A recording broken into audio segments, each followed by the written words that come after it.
Hi everyone, welcome back to Insert Data. Today is day 19 of 45 days DAX challenge. In this video, I'll discuss one more time intelligence function, that is dates between. Previously, I have discussed date add function. If you have not watched yet, please check the description box. I have copied the playlist link. You can watch all this video. Fine. So without any further delay, let's jump to Power BI desktop and see dates between function in detail. Before we start, if you are here for the first time, so don't forget to hit the like, share and subscribe to the channel. Please watch this video till end. I make sure you will have clear understanding of dates between function in detail. Fine. So here I'm on Power BI desktop. So I'll explain you the table first. So here I have total 7 columns and I have taken sales data, right? So order ID is the order ID, date is like on which date they purchased, customer is customer name, product is the name of the product, category is like which type of category, either technology or apparel. Total sales is nothing but the price of each product, and the region is from which region customer belongs, right? So what I'll do is, for particular this video, I'll calculate the total sales of 2023. So here I have taken 2 years, right? Year 2023 and data for 2024 as well. So using dates between, I'll calculate the total sales data for 2023, and to cross check the function, I'll jump to Excel, okay, and I'll cross check with Excel.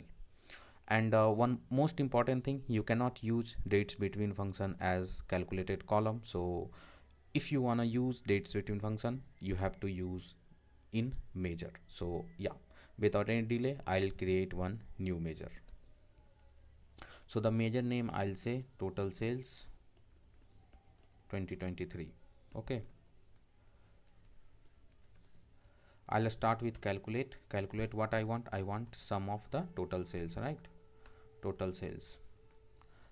Okay, second argument asking for filters. So what is the filter here? I want like the dates will be for 2023. So we have one function, that is dates between.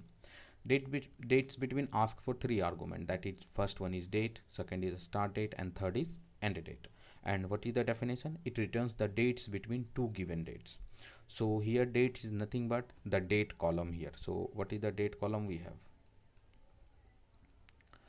So this column I am talking about. Second is a start date. Okay, so a start date is 1st January 2023. So how we write that? So we have one date function. Date function asks for 3 argument, year, month and date. Okay, and it returns the a specific date in a date time format. So year is 2023, month is January, date is 1st January, right? Comma, end date. And same as here I'll say 2023, last day of 2023, right? So 12/31. And if I close the bracket properly, we have like successfully written measure. Now what I'll do is I'll just press the enter. So we do not have any error. So what I'll do now is I'll just drag one card here and we'll drag this measure into this card. So we have 19k. So I do not want any like format. So what I'll do is I'll just display unit to none.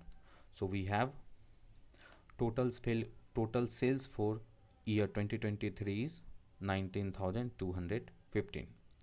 Okay, so you can cross check. So how we will cross check? Let's see. So here same data I have taken in Excel as well. So I'll copy this data in my description box. You can check out and practice this dates between function by yourself. So we have date column, right? So what I'll do now is I'll just extract year from this date column. So in Excel, what is the function? Year of which column?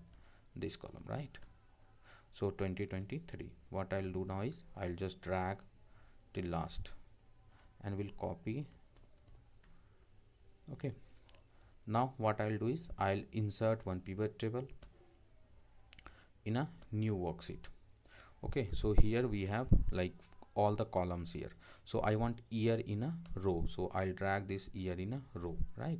So 2023, 2024. Now total sales. So total sales is value. So I'll drag this total sales into value. So we have, see, for 2020, 23's total sales is 19,215. That is nothing but this one, right? So I hope you understood dates between function and how we use dates between. If you have any other approach, don't forget to comment that approach into the comment section. Definitely it will help multiple students, right? So we will meet tomorrow with some different DAX function. Till then, take care and bye.